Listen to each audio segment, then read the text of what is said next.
Hearing officer, can I interject for just a moment? I just wanted to alert Attorney Mears that I do not intend to cross-examine Mr. Motti, who is not up next, but I just, in the interest of Mr. Motti's time, I don't want to keep him here if he doesn't want to be here. Okay. Thank Good. you very much, Mr. Clement. Okay. So, is Mr. Kingsley available? Let me see if I'm on camera here. Oh, maybe I'm just not seeing.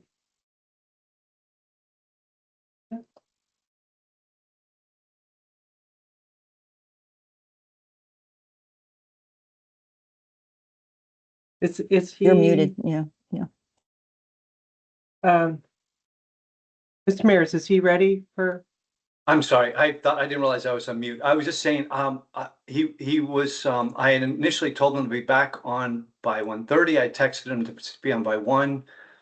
But he may not have got my second message. I'm gonna call him right now with the court's indulgence or the hearing officer's indulgence to see if I can track him down. Sure, that's okay. Let's just wait a minute or two. If not, maybe we can move up, folks.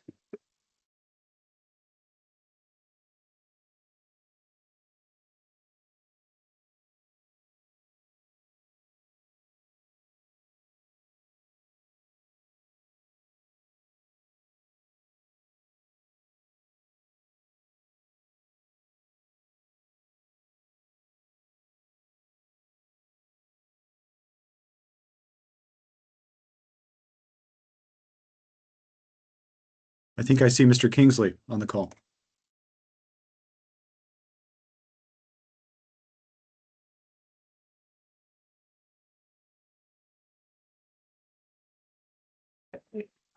Eric, thank you for joining us. I know we started a little bit early, but you are now up. Okay. Is he ready? Mr. Kingsley, are you ready to testify?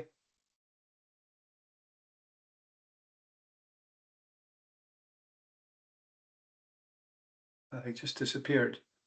Yeah, maybe he's having a little, not everybody is as familiar with Teams, I know.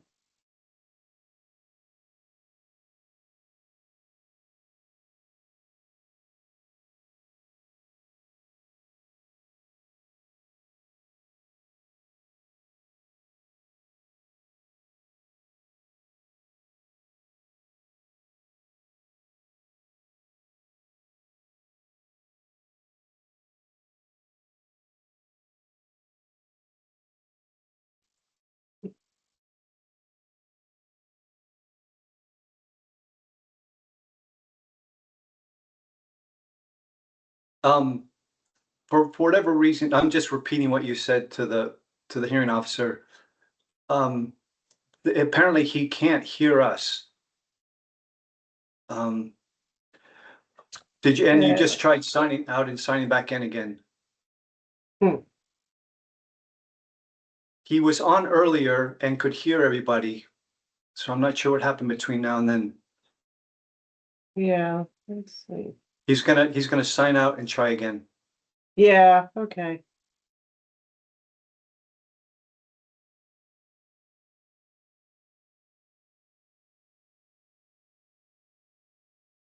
Sometimes teens can get a little moody. And if this doesn't work, we can maybe we can start with Maura Hawkins or Mr. Boucher. Yeah, okay, I see him on our list. I don't know if his camera is on. Or... Okay, yeah, Eric's gonna try calling in to the number, but while he does that, why don't we go ahead and start with Maura Hawkins, if that's okay with Attorney Clyburn. Is that okay? Perfectly fine. Absolutely. Okay, thank you. So, and is she ready to be sworn in? Oh, yes, I see. I see you. Okay. Hold on. Let me get my We don't do that many hearings, so I always forget what to say here. Do you swear or affirm under penalty of perjury that the testimony you are about to give will be the truth, the whole truth, and nothing but the truth? I do. I do. Okay, great. I think she is ready.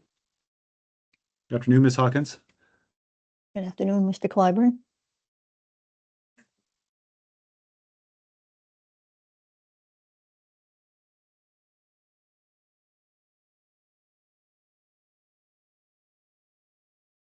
Ms. Hawkins, do you have any education, training, or certifications with respect to endangered species? I do not. I don't have any education training. I don't have any certifications. I have some education, but nothing formal though.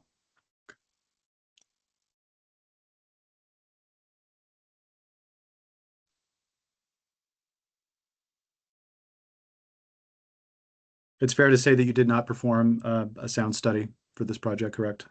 I did not.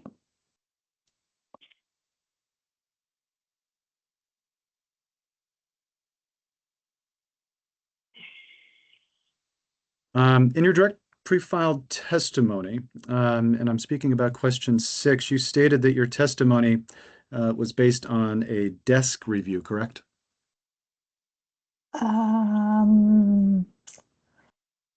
I need to see the document.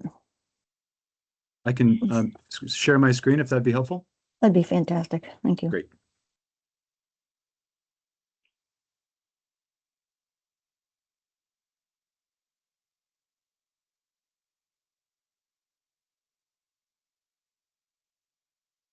Just a moment. Mhm.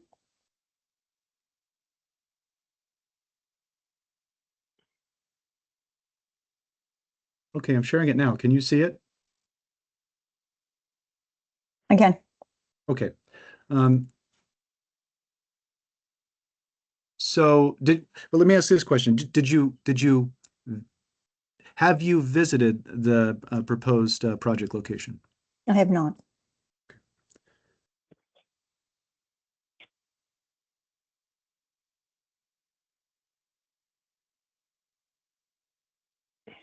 I'm looking at line 15 on the screen in front of you. It says BEC reached this conclusion. The conclusion, well, let me start at the first line, excuse me, to put this in context. I apologize.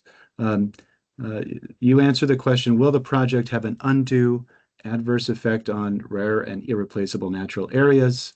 And you answer no, the project will be located in an existing industrial park and there are no mapped significant natural communities at the project site as set out in more detail below. BEC reached this conclusion based on a desk review of data set out in Vermont's Natural Resource Atlas. Is that still your testimony? It is. Okay.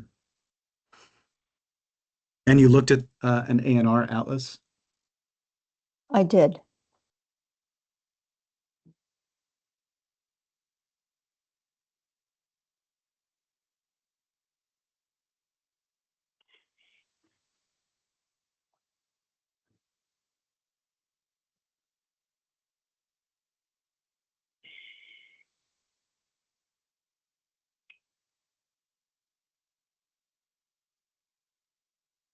Ms. Hawkins, I'm sharing my screen with you. I'm hoping that you can see what's labeled Exhibit MH4. Do you see that?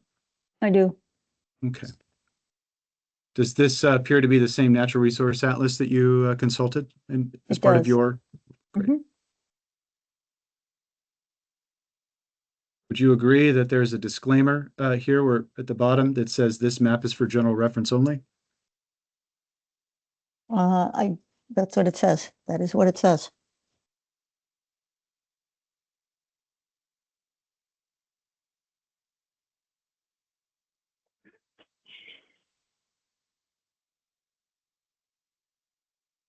Just to confirm, you're not a biologist, I am correct? not.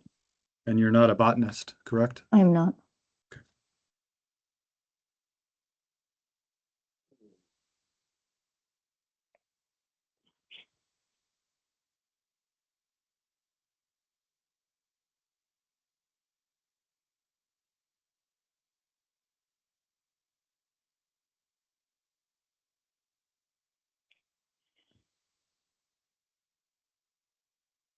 Just going to share my screen again. This is, again, your pre-filed testimony dated August 26, 2024. And I'm looking specifically at the, and hopefully you can see it too, the section called Headwaters. Do you see that? I do. The question is, what were Berkshire Environmental Consultants' findings as they relate to headwaters? And the answer is BEC found that there are no mapped surface or groundwater source protection areas in or around the proposed facility. Is that still your testimony? That is, yes.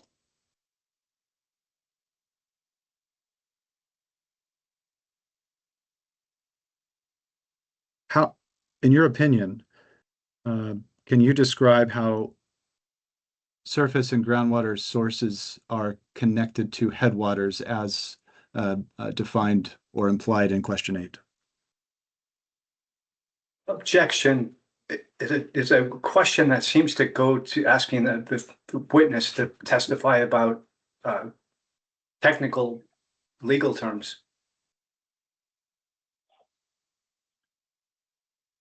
Yeah, can you refine the question more? I'm not sure what you are getting at. Like, is that not language taken from the statute from there? Is Ms. Hawkins, Yes. Ms. Hawkins, are you testifying that surface and groundwater are kinds of headwaters?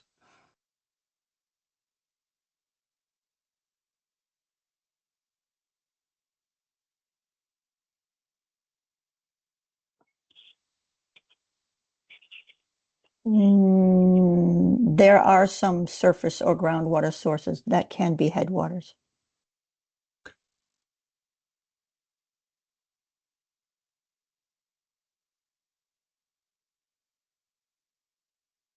And it's true that USDOI advised that the facility is within the range of the long-eared bat. Is that correct? I'm not confident that I remember that off the top of my head. So can you direct me to any testimony that I spoke on that? Sure. So specifically, this is, well, we're looking at page 5 of your pre-filed testimony. Line 9, based on the U.S. Fish and Wildlife Service report, the project site is within the known range of the federally threatened and Vermont state endangered northern long-eared bat. Is that still your Correct. testimony? It is, yep.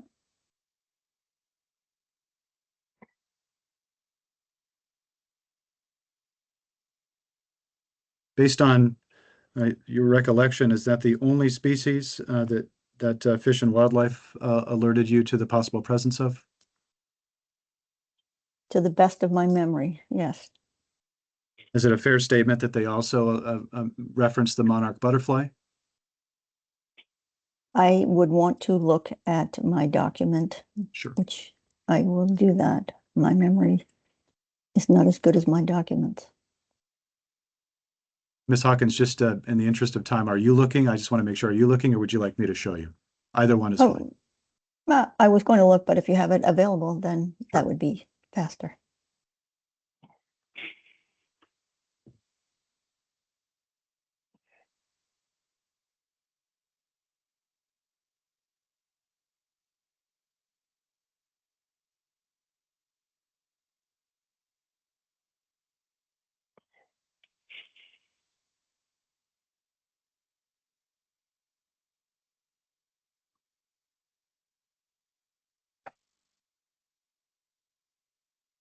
All right, so I've shared my screen and I'm showing what hopefully you can also see as your exhibit labeled MH5. Can you see it?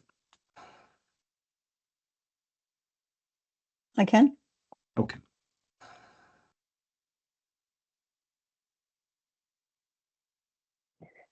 And can you see here on page 2, it's the second full paragraph that begins with the words northern long-eared bat. You can see that? I can. Okay, we've already talked about that.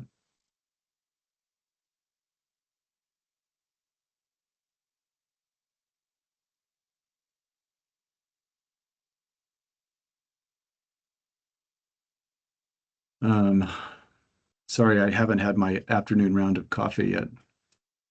Um,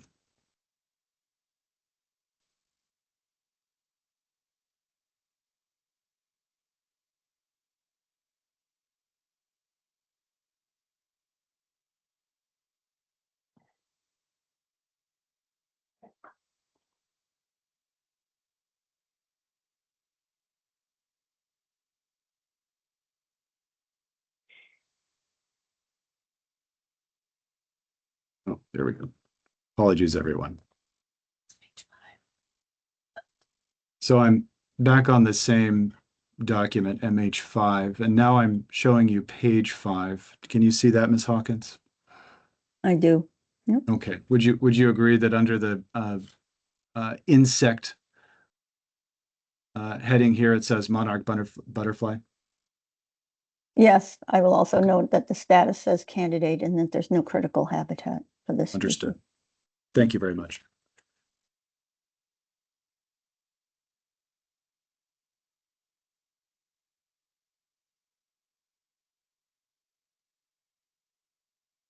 I have nothing further.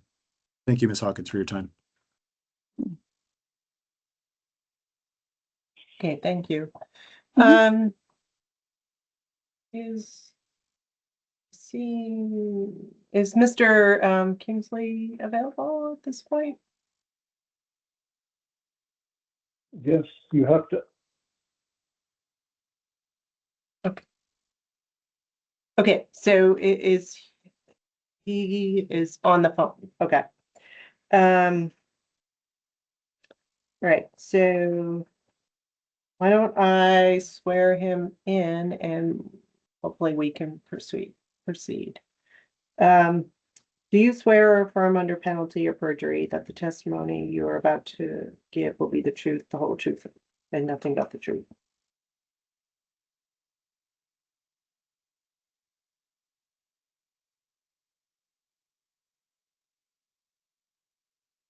I do.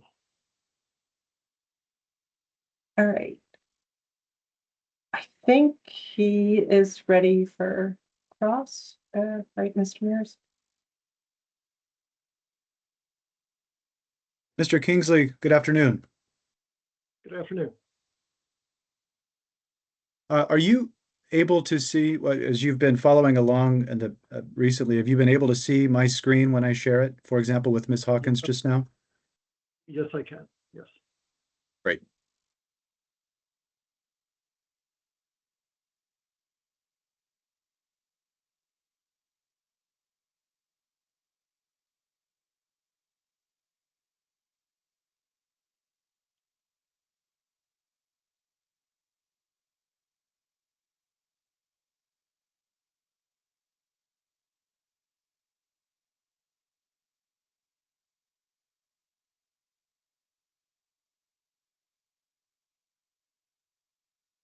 Mr. Kingsley, can you see my screen now? I'm hoping that you can see your pre-filed testimony.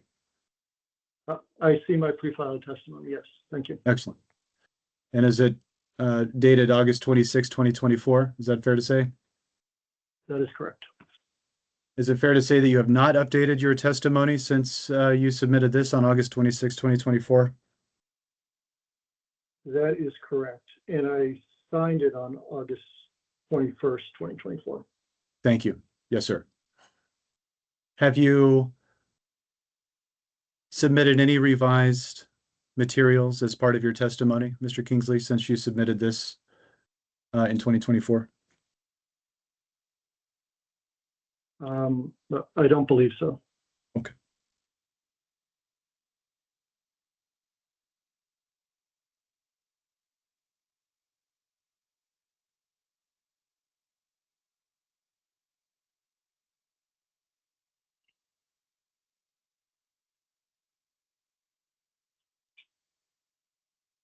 So at page 3 of your pre-filed testimony, you state that you were asked to estimate the value of biomass feedstock available to the facility that would conform to the requirements of its power purchase agreement. Is that still your testimony as well as you can remember it?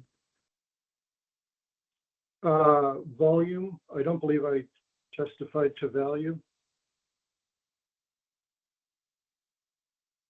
As I did intend to say volume. If I said value, that was an error. I meant to say volume. Then, yes, Okay. And you're aware that the PUC has since rescinded the standard offer status of the project? I am aware of that, yes. What are the requirements of the present power purchase agreement relative to the availability of biomass feedstock? So I've done no further analysis since this. Okay. That would be a question for Mr. D'Alelio. Okay.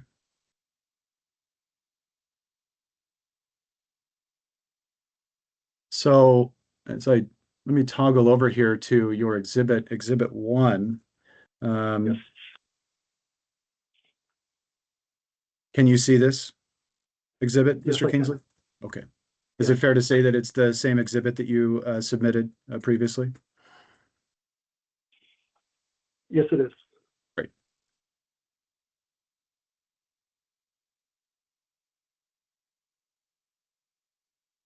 Second full paragraph on this page begins, the majority of the biomass utilized, at least 51%, will come from sources consistent with the definition of farming in the Vermont required agricultural practices rule. Is that correct? That is what the sentence says, yes. And that was, I'm assuming that was intended to comply with the standard offer power purchase agreement, correct? That was in a sort of an understanding that fiber included wood fiber, which I understand may not be the case, but again, have not done, have not been involved in that process. Excellent. Yes, sir. So is it fair to say that the standard offer power purchase agreement is not applicable to the project anymore? That would be a Objection, it question. calls for a legal conclusion.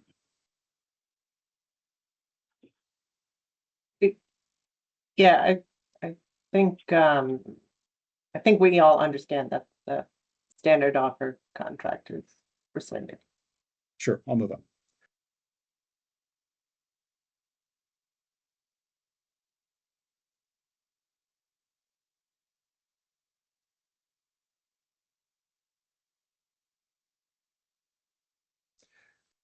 Mr. Kingsley, did you submit a greenhouse life cycle analysis? No,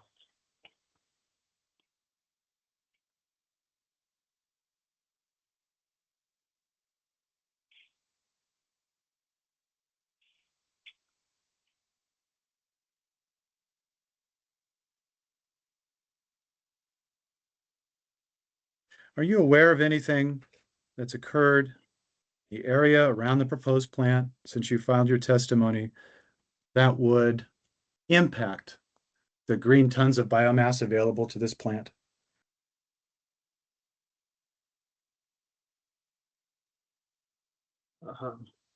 not in a substantive manner. There are always, markets are dynamic, there are always changes, but not in a substantive manner.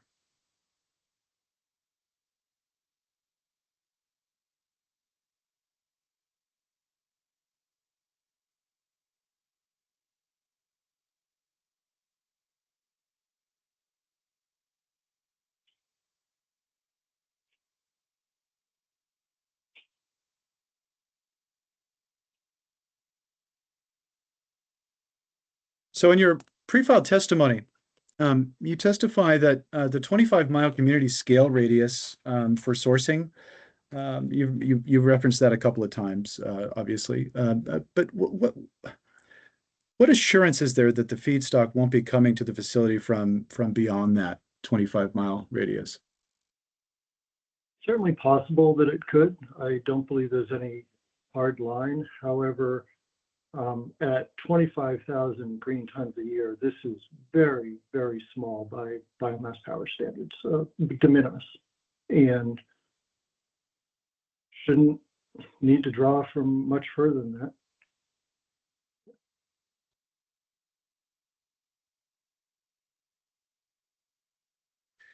So in your testimony, you describe how the feedstock will consist of chip tops, branches, and coal material from timber harvest and sugaring. If that material wasn't removed from the woodshed, is it fair to say that it would break back down and return to the earth? Decompose, in other words? Objection. Unclear what he means by material. If the feedstock isn't removed from the, let me withdraw the question and ask it a different way.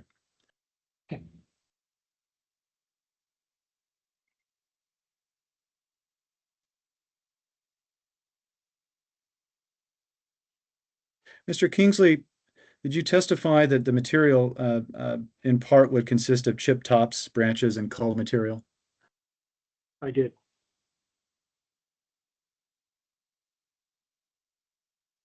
And is that material removed from the woodshed? Correct? If this plant is built, then yes.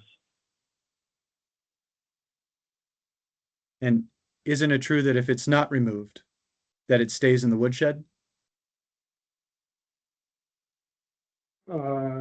It breaks down. I'm afraid I'm not a chemist, but I understand there's a combination of it staying, some of it decomposing into the woodshed and some of it effectively gasifying and being released. But again, not my area of expertise. Of course.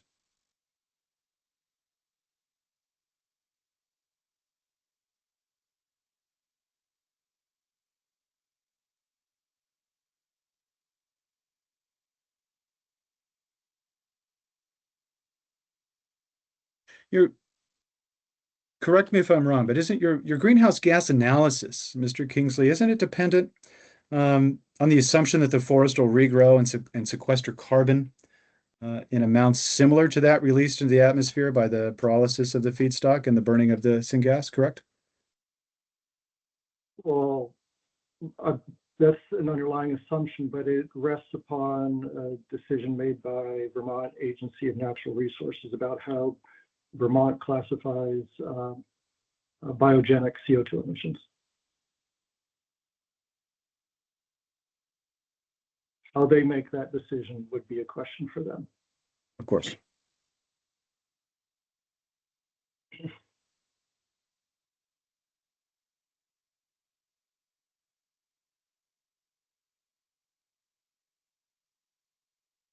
I note that your analysis of the carbon sequestration in your testimony didn't include truck trips to haul feedstock to the facility, or the employee car trips, or truck trips to remove biochar. Is that correct? That's correct.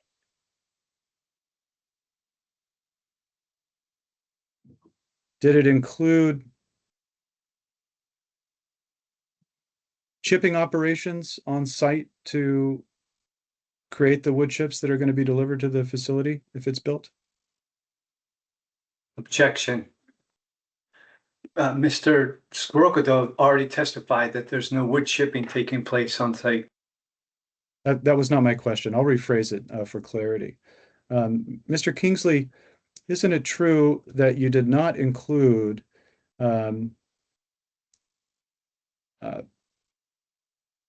logging operations in terms of their greenhouse gas emissions as part of your carbon sequestration analysis?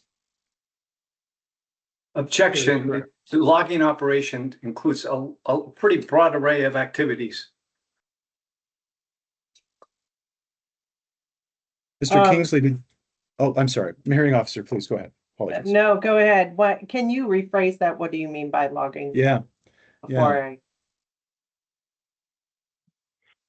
Mr. Kingsley, in your carbon sequestration analysis, did you include any emissions from the combustion of engines?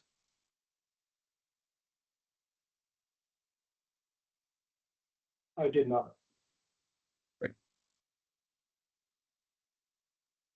Did your greenhouse gas analysis include the burning off of the emergency flare? Does not.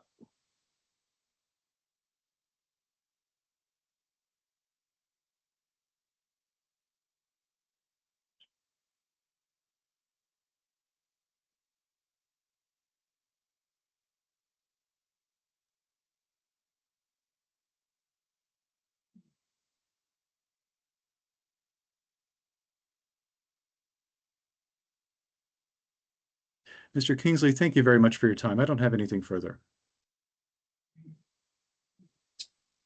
Yes, okay. I think that is all of the witnesses from BRG. Am I correct? Claire? That's correct. Okay. So I think the final on the schedule was the department's witness. Is that correct? And do you still have questions for him? I do have questions prepared for Mr. Busher. Yes. Okay. Is Chairman he calls, available? Michael Busher. All right, I need to swear him in. Do you swear or affirm under penalty of perjury that the testimony you are about to give will be the truth, the whole truth, and nothing but the truth? I do. I think you can go I'll just for it. quickly introduce, if that's all right. Sure. Good afternoon, Mike. How are you?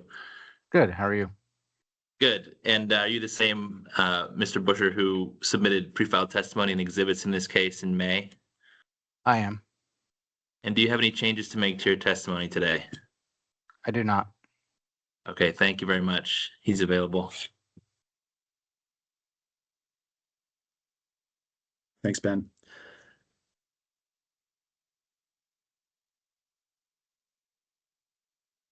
Mr. Busher, you did not perform an aesthetics analysis of the facility, correct?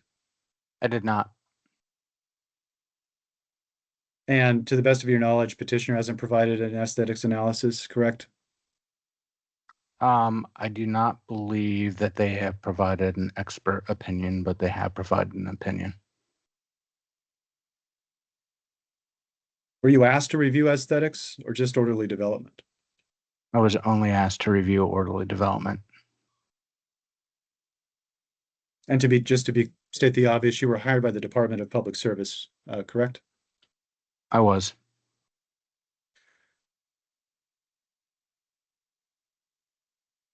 Do you recall stating in your orderly development report that the NVDA has provided a letter of support, correct?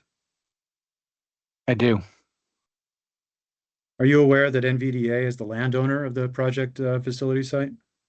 I am aware of that. Is it fair to say that NVDA is not an uninterested party? I think that might be a decision for others, not myself.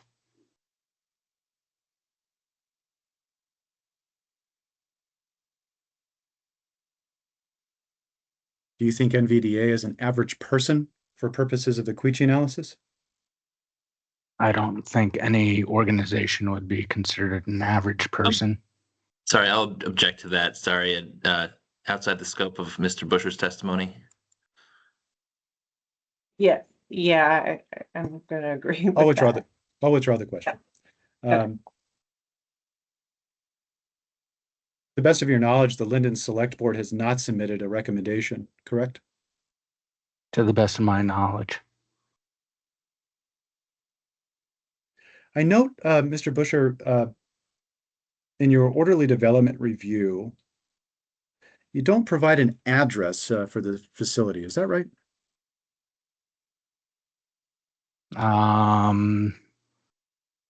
Off the top of my head, I can't remember if I provide the address or not. It would not be uncommon for us not to provide the address. And unless I'm missing it, you don't state the size of the parcel that the project is proposed to be located on, correct? I do not believe we did.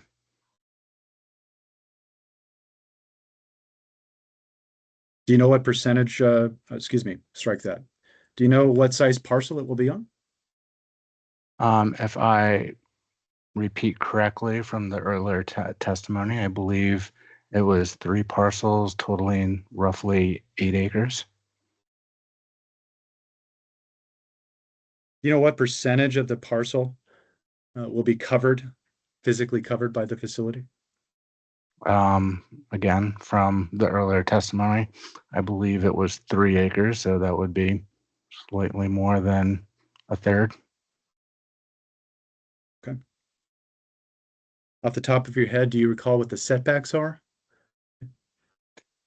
Sorry, Setbacks can I would, ask, how is this relevant to, or can I object rather on relevance? I'm sorry. Well, it's relevant under, Mr. Busher is testifying as to orderly development under 248B1. And as a part of that are the requirements in land use requirements with zoning, subdivision, and the particular requirements here as imposed by the deed covenants and restrictions, which contain setback requirements. And so that's what I'm getting at. The deed covenants and restrictions aren't a part of the town or regional plan that I'm aware of. The landowner is the Regional Planning Commission. And so therefore, the deed covenants and restrictions are requirements imposed on petitioner by the Regional Planning Commission. It has to abide by them, and in fact, testimony today has indicated that they would comply. So that's where I'm going with it. I would just offer that the question of what's contained in a private deed covenant is outside the scope of review under 248. Yeah, I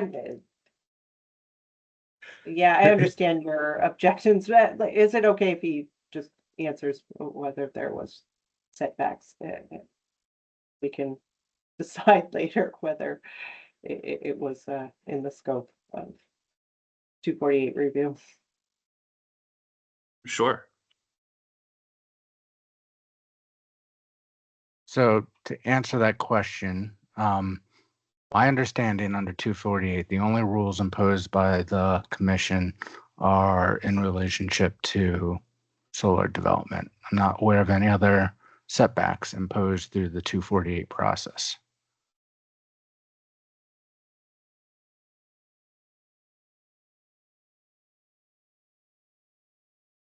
And I couldn't find where you addressed the number of daily truck or vehicle trips. Is that fair? That would be fair.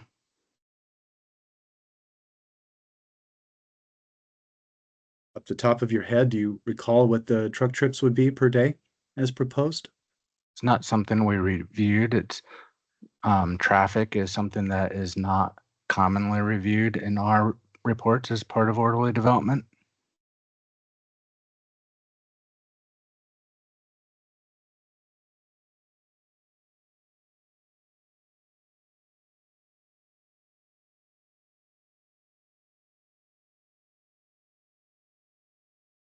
You do reference the Lyndon Town Plan in your orderly development review. Is that correct?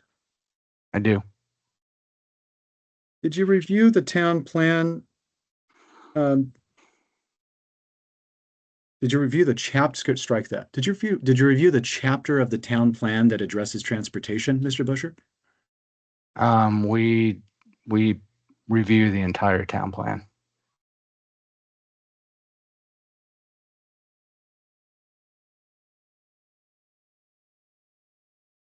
Do you recall that the transportation chapter of the town plan expresses concerns about truck traffic volumes on, for example, Route 5? That doesn't particularly call out in my memory. No. Oh.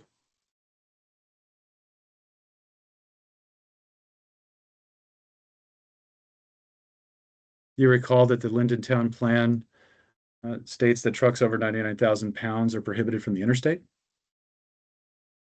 Again, that seems more highway regulation and it wouldn't be part of our review. Okay.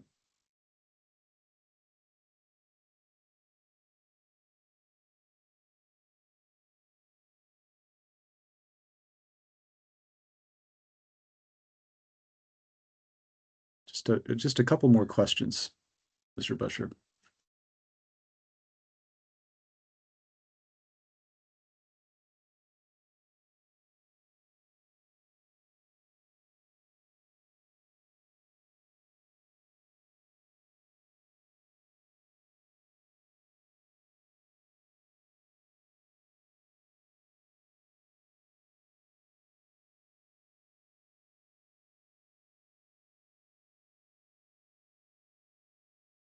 Mr. Busher, did you visit this location that's proposed for the project? I did not.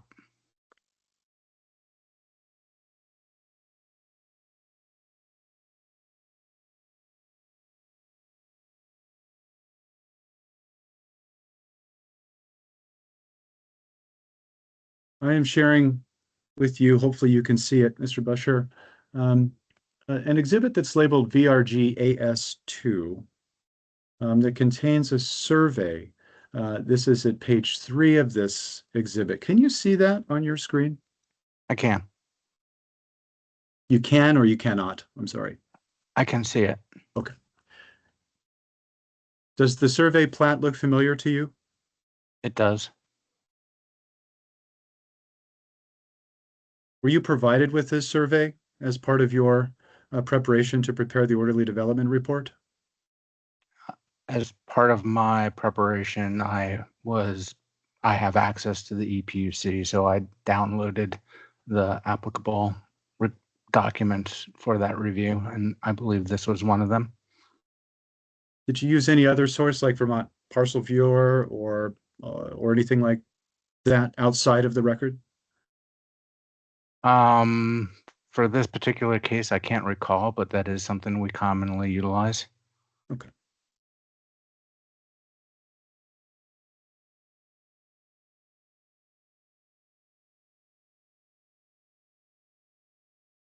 Just give me 10 seconds or so.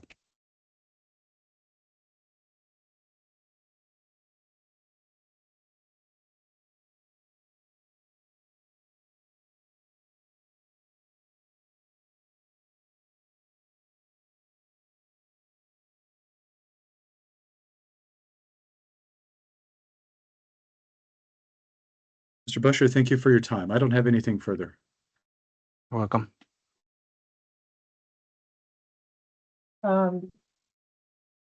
Is there any redirect on the part of the department? No redirect, thank you. Okay, I think we have completed our witnesses. So, as the remainder, I think we just need to discuss briefing schedule and so forth. And I'll also recognize there is an outstanding motion that I'm hoping to rule on shortly, maybe by the end of this week, if possible, or no later than early next week. So with that in mind, did parties have any thoughts on the briefing schedules that they were looking for? Yeah, Your Honor, my suggestion would be that we, go with the standard, a couple of weeks to submit post-hearing briefs, and that we do it simultaneously. And then we can have a, 1 week response after that. That works for me too. I'd like to calibrate the 2 weeks beginning to run when we get the video posted and the transcript. I'm a little unclear about how this works now. Is the transcript automatically generated and posted? How does that work? I think there is an initial, like, transcribing, Wes, maybe you can correct me on this one, with the posting of the video. And the video, I think, gets posted fairly quickly by the clerk's office. If you want like a formal transcription, I think there's more of a more process to that. But Yeah, I would just say by the end of the week, the clerk's office should have something posted, and if not, that would be definitely something you could contact them and inquire about. Yeah, I think that's correct. That it would be no later than the end of the week that they would have it posted, if not sooner. I don't think there's that much entailed posting there. so I just want I to, shouldn't speak for the clerk, so I should know better than to do that. I want to make sure Attorney Mears and whoever else intends to file is working off the same document for referencing the hearing. So whether that's the video and we want to use timestamps, perfectly fine with that, or we want to do a transcript, however you prefer. I just want to make sure it's the same, obviously, for concision. Why don't we say, I'm happy to work from the video. And why don't we Same just pick 2 weeks from the 18th? So that would be, 2 weeks from this Friday, which would be the 11th. Is that correct? I think that's right.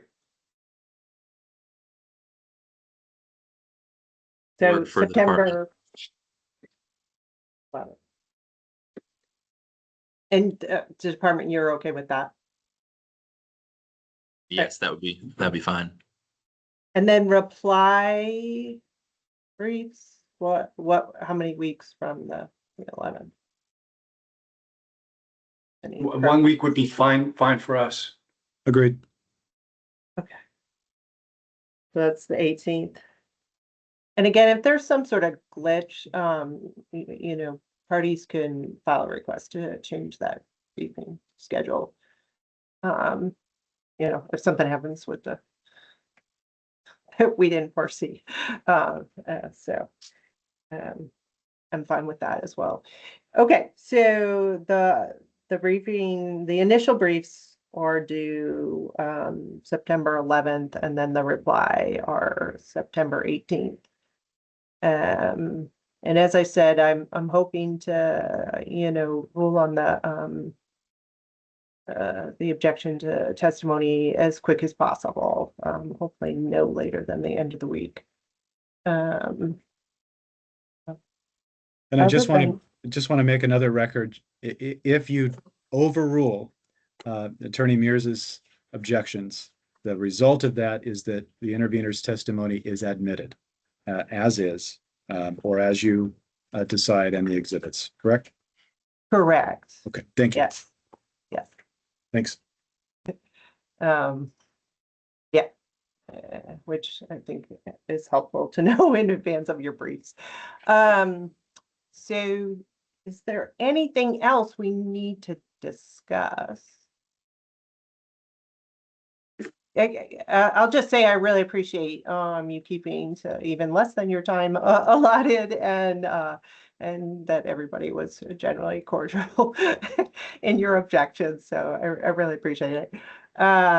So if there's nothing else people need to add, we can adjourn. Okay. Thank you very much. We're adjourned. Thanks.